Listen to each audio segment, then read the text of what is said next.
వి gold trusted gold buyers మీరు తాకట్టు పెట్టిన బంగారాన్ని విడిపించి ఈ రోజు ఉన్న మార్కెట్ ధరకు కొనబడును. ఈ రోజు మనతో ఉన్నారు సర్టిఫైడ్ వెల్త్ మేనేజర్ అయిన మన ఫేవరెట్ రేవంత్ చలమల గారు. మోస్ట్ ఆఫ్ ది ఆడియన్స్ ఎవరైతే మన వీడియోస్ చూస్తారో వాళ్ళు ఇంకా ఫైనాన్షియల్ గాను అండ్ స్టాక్ మార్కెట్ పరంగాను చాలా విషయాలు తెలుసుకోవాల్సి ఉంది. పాయింట్స్, ఎస్ఐపి అంటే ఇది, మ్యూచువల్ ఫండ్ అంటే ఇది, ఇట్లా డెప్త్ గురించి తెలియదు. దానివల్ల అసలు స్టాక్ మార్కెట్ అంటేనే ఒక స్కామ్, స్టాక్ మార్కెట్ అంటేనే ఒక రిస్క్, ఈ టైప్ మైండ్లోకి వెళ్ళిపోయారనమాట. సో ఫస్ట్ మార్కెట్ని స్కామ్, మార్కెట్లోకి వస్తే మోసాలు జరుగుతాయి అని చెప్పే వాళ్ళందరికీ ఒక మాట చెప్తా. మార్కెట్ నాకు దేవుడు, మార్కెట్ నాకు అన్నం పెట్టే అమ్మ, దాన్ని ఎవరైనా తిట్టారు అనుకోండి ఖచ్చితంగా ఊరుకోండి. నీకు చేతగానే, you don't know how to handle. Cycle తొక్కడం వస్తే సైకిల్ తొక్కు అంతే. ఇప్పుడు మనకు రాని పని చేయడం తప్పెవరిది? ఇప్పుడు ఎప్పుడు కూడా వ్యవస్థ తప్పు చేయదు, మనం తప్పు చేస్తాం అంతే. ఆ వ్యవస్థలో ఉండి నిజంగా స్టాక్ మార్కెట్ గ్యాంబుల్ అయితే ఇప్పుడు మనం ఒక పోలీసుడికి భయపడతాం, ఒక పోలీసుడు ఒక పొలిటీషియన్కి భయపడతాడు, ఆ పొలిటీషియన్ సీఎంకి భయపడతాడు, ఆ సీఎం పిఎంకి భయపడతాడు, ఆ పిఎం కూడా భయపడేది. అంత పెద్ద స్టాక్ మార్కెట్ని నువ్వెవరు? అసలు మన స్థాయి ఎంత, మనమెంత? స్టాక్ మార్కెట్ అన్నిటికీ రారాజు, నీకు హ్యాండిల్ చేయడం రాలే. స్టాక్ మార్కెట్ ఎంతో మంది కుబేరులను చేసింది. అండ్ ఏ ప్రొడక్ట్ అయినా సరే నీకు నాలెడ్జ్ లేనప్పుడు అన్నెసరీగా ఫాల్స్ ఇన్ఫర్మేషన్ బయటకు పంపిస్తున్నాను. ఇప్పుడు చాలా మంది రకరకాల యూట్యూబ్ ఛానల్స్, రకరకాల రంజు ఈ మధ్య సెబీ అందుకే చాలా స్ట్రిక్ట్ అయింది. తాట తీస్తా మీరు అడ్డగోలుగా సజెషన్స్ ఇస్తే మీరు 6 months కంటే కింద చార్ట్ ఓపెన్ చేసినట్టుగా కనిపించినా కానీ మీ ఛానల్ని బ్లాక్ చేస్తా, నోటీసులు ఇస్తామని చెప్పి వార్నింగ్ ఇస్తుంది. ఎందుకు? ₹2 వడ్డీ వస్తుందో మ్యూచువల్ ఫండ్లో అడుగుతారు. ₹2 వడ్డీ వచ్చేదానికి నేను ఊర్లో పొలాలను నమ్ముకొని ₹2 వడ్డీకి అక్కడ పెట్టుకొని తిని బతికేయచ్చు కదా. డబ్బులు అంటే చీప్ అయిపోయినాయా? డబ్బులు ఊరికే రావు. అసలు నువ్వు మనం పెట్టే లక్షకి 0.2% అంటే ఎంత? 200 వస్తుందా? ఏమవుతుంది? ఇంకో 0.2 పెరిగితే ఇంకో 200 పోద్దా? నువ్వు 200 కకృతి పడితే ఏం జరుగుద్ది? మోసం జరుగుద్ది, అంతే కదా. హాయ్, హలో, నమస్తే, welcome back to iDream media. ఈరోజు మనతో ఉన్నారు సర్టిఫైడ్ వెల్త్ మేనేజర్ అయిన మన ఫేవరెట్ రేవంత్ చలమల గారు. సార్తో మాట్లాడతాం ముఖ్యంగా ఒక ఇంపార్టెంట్ పాయింట్, ఆడియన్స్ అందరూ కనెక్ట్ అయ్యే విషయం గురించి. సో ఈరోజు ఈ ఎపిసోడ్ని చివరి వరకు చూడండి. నమస్కారం సార్. నమస్తే అండి సార్. యూజువల్గా మోస్ట్ ఆఫ్ ది ఆడియన్స్ ఎవరైతే మన వీడియోస్ చూస్తారో జనరల్గా వాళ్ళు ఇంకా ఫైనాన్షియల్ గాను అండ్ స్టాక్ మార్కెట్ పరంగాను చాలా విషయాలు తెలుసుకోవాల్సి ఉంది. దే ఆర్ ఇంటూ లెవెల్ 1 అని చెప్పుకోవచ్చు బహుశా. They know the points, SIP అంటే ఇది, మ్యూచువల్ ఫండ్ అంటే ఇది, ఇట్లా. బట్ దాని డెప్త్ గురించి తెలియదు. ఓకే. దీనివల్ల ఏమవుతుందంటే most of the people active funds, passive funds అంటే డిఫరెన్స్ తెలియక ఇన్వెస్ట్ చేస్తూ వెళ్ళిపోయి రైట్ నో మార్కెట్ ఏ విధంగా ఉందో అందరికీ తెలుసు. ఈ మార్కెట్ చాలా నెగిటివ్గా చూసారనమాట. దానివల్ల అసలు స్టాక్ మార్కెట్ అంటేనే ఒక స్కామ్, స్టాక్ మార్కెట్ అంటేనే ఒక రిస్క్, ఈ టైప్ మైండ్లోకి వెళ్ళిపోయారనమాట. దీనికి మెయిన్ రీజన్ ఈ యాక్టివ్ ఫండ్స్, ప్యాసివ్ ఫండ్స్ గురించి తెలియకపోవడం ఒక విషయం అయితే, రెండోది మార్కెట్ ఫాల్ని ఒక ఆపర్చునిటీగా చూడండి అని కొంచెం బ్రాండింగ్ చేస్తున్నారు చాలామంది. ప్రతి ఫాల్ ఒక ఆపర్చునిటీ కాదు అనేది నా పాయింట్. దీనిపై మీ డిబేట్ ఏంటి? సో ఫస్ట్ మార్కెట్ని స్కామ్, మార్కెట్లోకి వస్తే మోసాలు జరుగుతాయి అని చెప్పే వాళ్ళందరికీ ఒక మాట చెప్తా. మార్కెట్ నాకు దేవుడు, మార్కెట్ నాకు అన్నం పెట్టే అమ్మ, దాన్ని ఎవరైనా తిట్టారు అనుకోండి, మీ అమ్మని తిడితే మీరు ఊరుకుంటారా? నేనైతే ఖచ్చితంగా ఊరుకోండి. నీకు చేతగానే, you don't know how to handle. నీకు చేతగానప్పుడు నేను లారీ ఎవరు తోలమన్నాడు? నీకు సైకిల్ తొక్కడం వస్తే సైకిల్ తొక్కు అంతే. ఇప్పుడు మనకు రాని పని చేయడం తప్పెవరిది? ఇప్పుడు ఎప్పుడు కూడా వ్యవస్థ తప్పు చేయదు, మనం తప్పు చేస్తాం అంతే. ఆ వ్యవస్థలో ఉండి నిజంగా స్టాక్ మార్కెట్ గ్యాంబుల్ అయితే, స్టాక్ మార్కెట్ కరెక్ట్ కాకపోతే ఎందుకు ప్రపంచవ్యాప్తంగా ప్రభుత్వాలు దీన్ని రన్ చేస్తాయి? Stock market is never A Gamble. ఇప్పుడు మనం ఒక పోలీసుడికి భయపడతాం, ఒక పోలీసుడు ఒక పొలిటీషియన్కి భయపడతాడు, ఆ పొలిటీషియన్ సీఎంకి భయపడతాడు, ఆ సీఎం పిఎంకి భయపడతాడు, ఆ పిఎం కూడా భయపడేది స్టాక్ మార్కెట్కి. అంత పెద్ద స్టాక్ మార్కెట్ని నువ్వెవరు? అసలు మన స్థాయి ఎంత, మనమెంత? స్టాక్ మార్కెట్ అన్నిటికీ రారాజు, నీకు హ్యాండిల్ చేయడం రాలే. స్టాక్ మార్కెట్ ఎంతో మంది కుబేరులను చేసింది, దానితో ఆడుకోవాలి అన్న వాడిని మాత్రమే నాశనం చేసింది. నువ్వు వాడుకోవాల్సిన వస్తువుతో ఆడుకుంటే you are using it in a wrong way. నీకు రావట్లేదు దాన్ని వాడుకోవటం, నువ్వు సరిగ్గా వాడు దాన్ని. ఇప్పుడు చెప్తారు అదేంటి మీ ఈ మధ్య కామన్గా నా దగ్గరకు వచ్చిన వాళ్ళు మీరే కదా సార్ చెప్పింది, నేను ఎప్పుడు చెప్పాను, నేను కాదండి చెప్పింది అని అంటే అదే సార్ మీలాంటి వాళ్ళే చెప్పారు అని అంటే అదే చెప్తా. నాలాంటి వాళ్ళు చెప్పారు అని అంటే ఆ చెప్పిన వాళ్ళు ఎవరు, అసలు ఎవరి దగ్గర ఏ లైసెన్స్ ఉంది, వాళ్ళకి అసలు ఒక పారామీటర్ ఉందా? ఇప్పుడు చాలా మంది రకరకాల యూట్యూబ్ ఛానల్స్ రకరకాల ఈ మధ్య సెబీ అందుకే చాలా స్ట్రిక్ట్ అయింది. తాట తీస్తా మీరు అడ్డగోలుగా సజెషన్స్ ఇస్తే మీరు 6 months కంటే కింద చార్ట్ ఓపెన్ చేసినట్టుగా కనిపించినా కానీ మీ ఛానల్ని బ్లాక్ చేస్తా, నోటీసులు ఇస్తామని చెప్పి వార్నింగ్ ఇస్తుంది. ఎందుకు ఇంత స్ట్రిక్ట్ అయ్యారో ఒక్కసారి ఆలోచించండి. ఎందుకనంటే ఆ ఎదవల వల్ల మనలాంటి రీటైలర్స్ అందరూ ట్రాప్ అయిపోయి ఇబ్బందులు పడ్డారు. అంత ఫాల్స్ ఇన్ఫర్మేషన్ బయటకు పంపిస్తున్నారు, వాళ్ళకి తెలియదు కదా. ఓకే, ముందు వాళ్ళకి తెలిసి వస్తాయి కదా చెప్పడానికి, ముందు వాళ్ళకి కరెక్ట్ ఏంటో తెలియాలి కదా. ఇప్పుడు ప్యాసివ్ అంటే ఇప్పుడు సింపుల్ అండి, ఈటీఎఫ్ అని అంటారు. అసలు ఈటీఎఫ్ అంటే ఏంటి? Exchange traded fund, right? అది కూడా మ్యూచువల్ ఫండ్ ఫ్యామిలీకి సంబంధించింది. కానీ దాన్ని ఒక యాక్టివ్ ట్రేడ్ అంటే ట్రేడబుల్ ప్రోడక్ట్ లాగా మనకి ఎన్ఎస్సి బిఎస్సిలో లిస్ట్ చేయబడి ఉంటాయి అవి. ఓకే, దాని యొక్క పని ఏంటి? హెడ్జింగ్ లాగా వాడుకోవటము, లేకపోతే ఒక షార్ట్ టర్మ్ గెయిన్ తీసుకోవటము, లేకపోతే ఒక స్వింగ్ ట్రేడ్ని క్యాచ్ చేయటము, దాని పర్పస్ అది. దాన్ని ఎవరు అసలు ఇన్వెస్ట్మెంట్ టూల్ అని చెప్పారు? ఏంటి ఎక్స్పెన్స్ రేషియో 0.2 అని అంటే గొప్పేనా? అసలు నువ్వు మనం పెట్టే లక్షకి 0.2% అంటే ఎంత? 200 వస్తుందా? ఏమవుతుంది? ఇంకొక 0.2 పెరిగితే ఇంకో 200 పోద్దా? నువ్వు 200 కకృతి పడితే ఏం జరుగుద్ది? మోసం జరుగుద్ది, అంతే కదా. అక్కడ ప్రోడక్ట్ రాంగ్ కాదు, మనం దాంట్లో టచ్ చేయడం తప్పు. సో బేసిక్గా యాక్టివ్లీ మేనేజ్ మ్యూచువల్ ఫండ్ అనేది ఎందుకు గొప్ప? ఎస్, చాలా ఫండ్స్ కొంతమంది అంటారు కొన్ని ఫండ్స్ పర్ఫామ్ చేయవని. ఇక్కడే ఆర్ట్ ఆఫ్ ఇన్వెస్టింగ్ అనేది ఇన్వాల్వ్ అయి ఉంటుంది. సో ఏ టైప్ ఆఫ్ ఫండ్ సెలెక్ట్ చేసుకోవాలి, ఏ టైప్లో ఏ ఫండ్ అనేది కరెక్ట్ అనేది సెలెక్ట్ చేసుకోవడం ఇక్కడ మన ఆర్ట్ ఇన్వాల్వ్ అయ్యేది. మనకి 36 కేటగిరీస్ ఉన్నాయి మ్యూచువల్ ఫండ్స్లో. అందులో సబ్ కేటగిరీస్ ఉన్నాయి. డెప్ట్ అవ్వచ్చు, ఈక్విటీ అవ్వచ్చు, హైబ్రిడ్ అవ్వచ్చు, ఇట్లా రకరకాల అన్ని కలిపి సబ్ కేటగిరీస్ కూడా చాలా ఉన్నాయి. అండ్ అందులో కూడా సెక్టర్ అండ్ థిమాటిక్ ఉన్నాయి. అందులో చాలా బ్రేకప్స్ ఉన్నాయి. సో బేసిక్గా మనకి ఎవ్రీ టైం అన్ని ఫండ్స్ పనిచేయవు. ఇప్పుడు ఎప్పుడైనా ఒక ఫండ్ని సెలెక్ట్ చేసుకునేటప్పుడు ఆ ఫండ్లో వాళ్ళు ఇంటర్నల్ సెక్టర్ అలోకేషన్ దేనికి ఇచ్చారు, ఆ సెక్టర్ అలోకేషన్ ఏ స్టాక్స్కి ఇచ్చారు, అవి ఏ టైప్స్ ఆఫ్ స్టాక్స్, లార్జా, మిడ్డా, స్మాలా, అండ్ వాటి యొక్క వాల్యుయేషన్స్ ఏంటి, అసలు టోటల్ ఫండ్ వాల్యుయేషన్ ఏంటి, ఏమీ చూడకుండా మీరు ఫండ్ కొన్నా తప్పే. ఎవడు చెప్పాడు కళ్ళు మూసుకొని డబ్బులు పెడితే డబ్బులు వస్తాయి అని? కళ్ళు మూసుకుంటే డబ్బులు వస్తాయి అని చెప్తే ఇంకో మాట చెప్తా దానికంటే ముందు. అసలు ముందు నాకు ఫోన్ చేసి కొంతమంది ఏమడుగుతారంటే ₹2 వడ్డీ వస్తుందని అడుగుతారు. ₹2 వడ్డీ వస్తుందో మ్యూచువల్ ఫండ్లో అని అడుగుతారు. ₹2 వడ్డీ వచ్చేదానికి నేను ఊర్లో పొలాలను నమ్ముకొని ₹2 వడ్డీకి అక్కడ పెట్టుకొని తిని బతికేయచ్చు కదా. డబ్బులు అంటే చీప్ అయిపోయినాయా? డబ్బులు ఊరికే రావు, దానికి కొన్ని ఫండమెంటల్స్ ఉంటాయి, దాన్ని ప్రాపర్గా ఇన్వెస్ట్ చేయాలి, మేనేజ్ చేయాలి. Money has to be managed. అంటే ఈ కాన్సెప్ట్ అడగడానికి కూడా క్వశ్చన్ మెయిన్ ఏంటి అంటే రేవంత్ గారు, ప్రీవియస్ ఎపిసోడ్లో మన మార్కెట్ అప్డేట్ గురించి మాట్లాడుతున్నప్పుడు మీరు ఒక పాజిటివ్ పాయింట్ చెప్పారు. విరాట్ డిఐఎస్ ఇప్పుడు 5% ఉన్నారు, వీళ్ళు 15% అయితే, ఒక 10% రైజ్ అయితే మన మార్కెట్లో ఎఫ్ఐఎస్ని వచ్చిన రాకపోయినా కాస్త మనం ప్రశాంతంగా ఉండడానికి స్కోప్ ఉంటుందని. అలాంటి డిఐఎస్ ఎవరు? జనరల్ రిటైల్ ఎవరైనా ఉండొచ్చు. వీళ్ళందరికీ రాంగ్ ఇన్ఫర్మేషన్ ఎవరైతే పాస్ చేస్తున్నారో, అంటే ఈటీఎఫ్లో ఇలా పెట్టుకోండి ఎంత వస్తుంది, వాళ్ళ నెంబర్ చెప్పరు, లేదు వాళ్ళు 10 లక్షలు 20 లక్షలు పెట్టవచ్చు ఇంత ప్రాఫిట్ అని చెప్తున్నారు బయటికి. ఈ ఫాల్స్ ఇన్ఫర్మేషన్ వల్ల ఒక్కసారి వాడి మైండ్లో పడిపోయి వాడు తెలియక ఇలా ఫిక్స్ అయిపోవడం వల్ల వీళ్ళందరూ వెనక్కి వెళ్తున్నట్టే కదా. మన డిఐస్ని మనమే చంపుకున్నట్టు అవుతుందా? డౌట్. సో బేసిక్గా ఈ ప్రాబ్లం ఎంత పెద్దదైంది అని అంటే, ఆర్బీఐ ఎంత సీరియస్గా తీసుకుంది అని అంటే, will this turn out to be one of the greatest economic crisis అన్నదాకా వెళ్ళింది అది. ఓకే, అప్పులు తీసుకొని ట్రేడింగ్లు చేస్తున్నారు, అప్పులు తీసుకొని ఇన్వెస్ట్మెంట్లు పెడుతున్నారు, లివరేజ్ తీసుకొని స్టాక్స్ కొంటున్నారు. అసలు నీకు ఏం తెలుసు అని అవన్నీ చేస్తున్నావు? అసలు మనకి ఏం తెలుసు అని పెట్టుబడి పెడుతున్నావు? That is not the way, right? So బేసిక్గా ఆ ప్రాబ్లమ్ని కట్ డౌన్ చేయడానికే, ట్రేడింగ్ యాక్టివిటీని కట్ డౌన్ చేయడానికే ఈవెన్ సెబీ కూడా రకరకాల చర్యలు తీసుకొని ట్రేడింగ్ యాక్టివిటీని కట్ డౌన్ చేసే ప్రయత్నం విపరీతంగా చేస్తుంది. అండ్ ఈవెన్ ఆర్బీఐ కూడా అన్సెక్యూర్డ్ లోన్స్ని విపరీతంగా అరికట్టే ప్రయత్నం చేస్తుంది. అన్సెక్యూర్డ్ లోన్స్ తీసుకొని అయితే బెట్టింగ్సో లేకపోతే ట్రేడింగ్లోనే పెట్టి రకరకాలుగా డబ్బులు పోగొట్టుకుంటారు. ఈవెన్ ఏమనుకుంటున్నారు అని అంటే, నేను స్టాక్ కొంటున్నా, ఐఎమ్ నాట్ ట్రేడింగ్ అని అంటున్నారు. ఎవరు చెప్పారు? నువ్వు ట్రేడింగే చేస్తున్నావు. ఇన్ఫాక్ట్ నువ్వు ట్రేడింగ్ చేయడం, నువ్వు బెట్టింగ్ చేస్తున్నావు అని అంట. నేను తెలియకుండా చేసేది ఏదైనా బెట్టింగే, తెలిసి చేస్తే ట్రేడింగ్. ట్రేడింగ్ ఒక సబ్జెక్ట్ ఉంది. Stock market is a combination of science and dot అని అంటారు. ఫస్ట్ అసలు మనం దాని కాంబినేషన్ అర్థం చేసుకోవాలి అని అంటేనే మనం ఏం చేస్తాం? హెడ్లైన్స్ ఏదో చదువుతాం. Market never works on the headlines, market always works on the last page. So బేసిక్గా the combination between the last page and the first page is a stock market. First హెడ్లైన్స్లో జీడిపి నెంబర్ బాగుందని అంటారు. నేను ఎప్పటి నుంచో చెప్తున్నా ఆ నెంబర్లు నేను దేన్ని నమ్మను.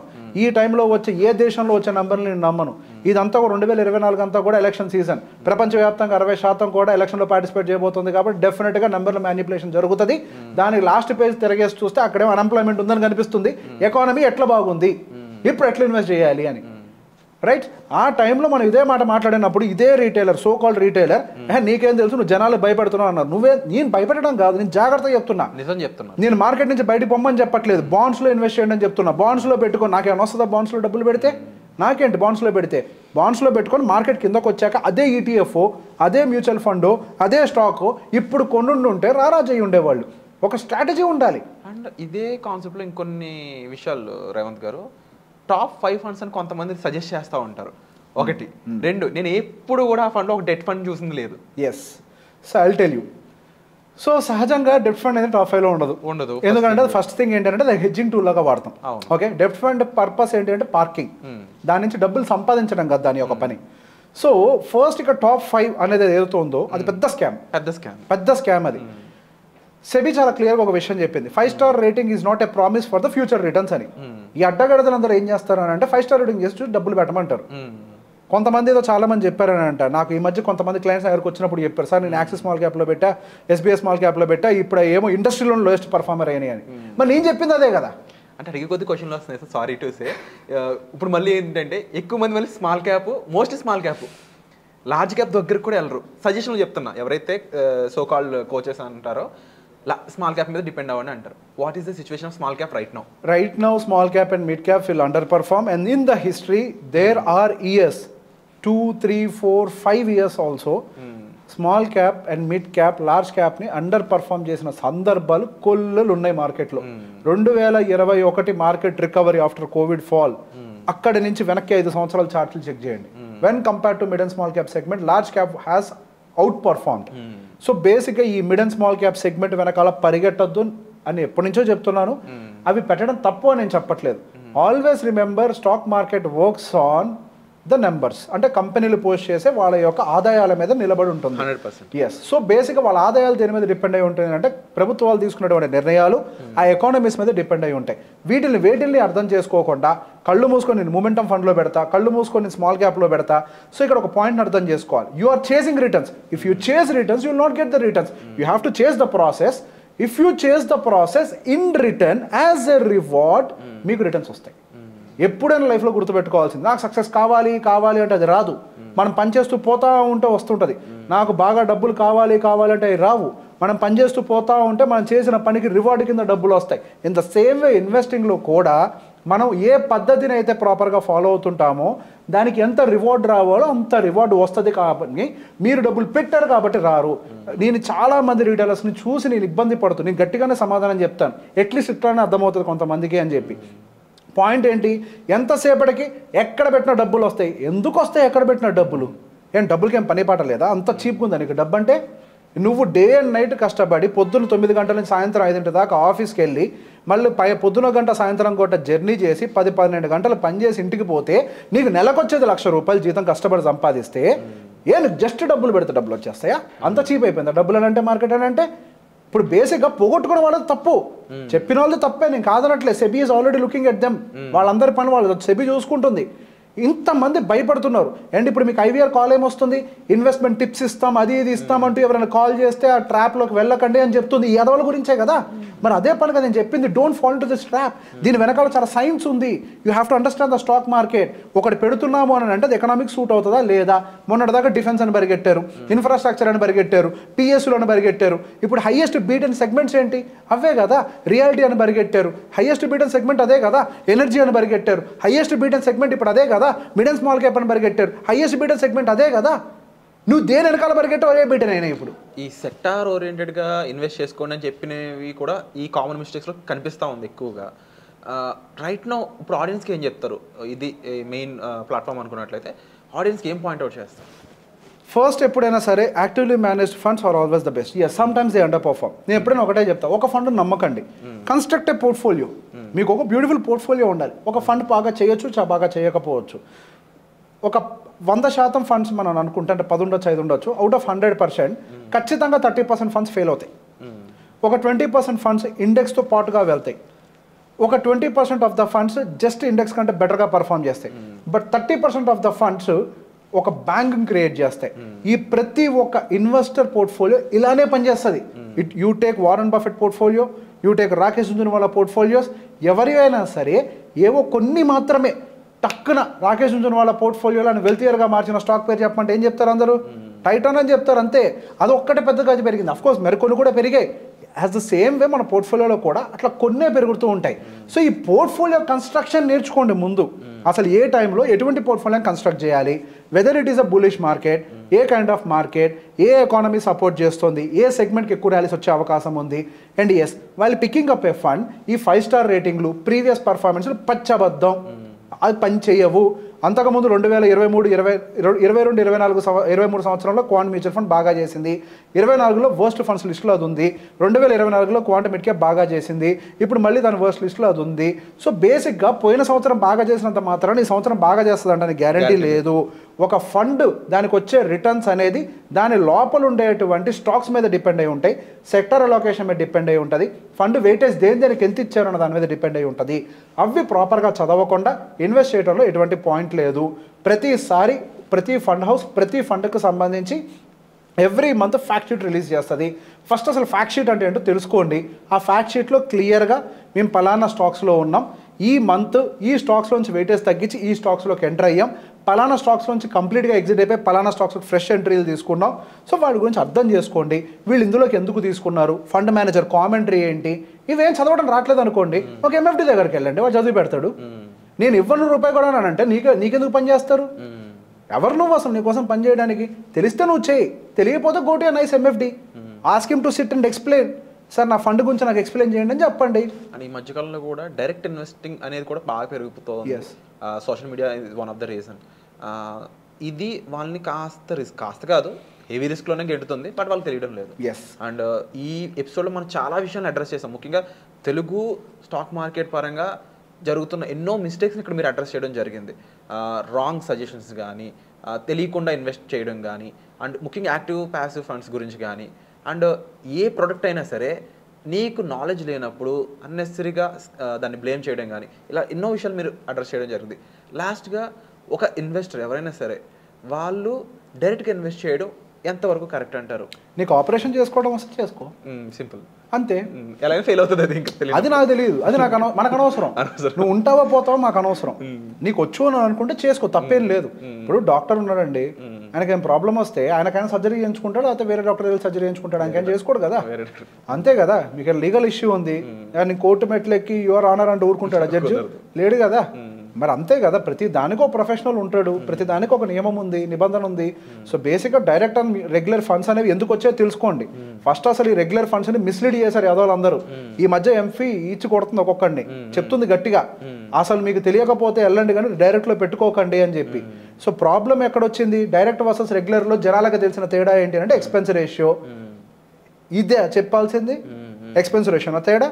నువ్వు చెప్పాల్సింది అసలు ముందు ఏదో తెలియదేమో నాకు తెలిసి, వాడికి తెలిసి ఉండాలి కదా ముందు. నువ్వు రెగ్యులర్ ఫండ్లో బాబు, నువ్వు రెగ్యులర్ ఫండ్లో ఉన్నప్పుడు అడ్వైజర్ ఉండాలో చూసుకో, ఆ అడ్వైజర్కి ఎంత మంచి నాలెడ్జ్ ఉందో చెక్ చేసుకో. ఆ అడ్వైజర్ బాగుంటే ఆ అడ్వైజర్ త్రూ డైరెక్ట్కి వెళ్ళి రెగ్యులర్కి వెళ్ళు. ఒకవేళ మీకు అడ్వైజర్ లేదు, నీకు బాగా తెలుసు హ్యాండిల్ చేసుకోవడం అని అంటే అప్పుడు నువ్వు డైరెక్ట్కి వెళ్ళు. నీకున్న నాలెడ్జ్కి గాను ఈ రెగ్యులర్ టు డైరెక్ట్ మధ్యలో ఉండే ఎక్స్పెన్స్ రేషియో డిఫరెన్స్ ఏదైతే ఉందో అది నువ్వు మిగుల్చుకోగలుగుతావు. ఒకవేళ నీకు నాలెడ్జ్ లేదు, నువ్వు హ్యాండిల్ చేయలేను, ఎమోషన్స్ ని కంట్రోల్ చేయలేను అనుకున్నప్పుడు ఆ దరువుపై ఆ రెగ్యులర్ బేసిస్ దాంట్లోకి వెళ్తే అవతల వాళ్ళు దానికోసం మీకు గైడ్ చేస్తారు అని. ఇది పాయింట్ 1. ఇక్కడ ఇంకో మాట చెప్తాం. కొంతమంది యాదవులు ఈ మధ్య నేను బాగా చూశాను, ఏంటి అని అంటే నువ్వు కమిషన్ కోసం మాట్లాడుతున్నావు అంటారు. అవునరా భయ్, ఇది నా profession, this is my profession man. నేను చదువుకున్నా, నాకేం టైంపాస్గా రాలేదు ఇక్కడికి, నాకు సెబీ లైసెన్స్ ఇచ్చింది, I'm an AMFI registered mutual fund distributor, CRISIL and NISM has certified me as an wealth manager.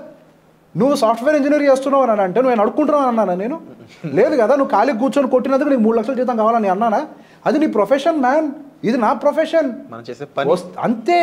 ఇది నా నాలెడ్జ్కి నాకు వస్తున్న పేమెంట్. ఇది నువ్వెవరు నన్ను జడ్జ్ చేయడానికి? నువ్వు ఆ మైండ్ సెట్లో ఉన్నావు అని అంటే ఒక ప్రొఫెషన్ అంటే ఎప్పుడైతే ఒక ప్రొఫెషనలిజంని నువ్వు ఎంకరేజ్ చేయట్లేదో ఎట్లా డెవలప్మెంట్ జరుగుతుంది? వెస్టర్న్ కంట్రీస్లో అడ్వైజరీ కల్చర్ అని చిన్నగా ఉంటుందా? ఎన్ని కంట్రీ తీసుకోండి, అది యూఎస్ కంట్రీలో అయితే ఒక పెద్ద ఇల్లు ఎప్పుడు కూడా ఒక హెడ్జ్ ఫండ్ మేనేజర్ అయి ఉంటుంది, అంటే ఒక అడ్వైజర్ అయి ఉంటుంది. ప్రతి ఊరిలో ఒక పెద్ద ఇల్లు అయిందే ఉంటుంది. అది అడ్వైజర్ కల్చర్. అందుకే అక్కడ 50% of their population invest in stock market because they depend on the advisor.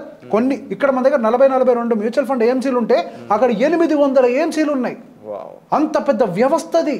నువ్వు ఆఫ్టర్ ఆల్ నువ్వు ఒక సింపుల్గా ఒక మాట అనేస్తే నీ మాట చూసి ఇంకొకటి ఎంత మిస్లీడ్ అవుతున్నాడు. అదే జరుగుతుంది. ఈ రోజు ఏం జరిగింది?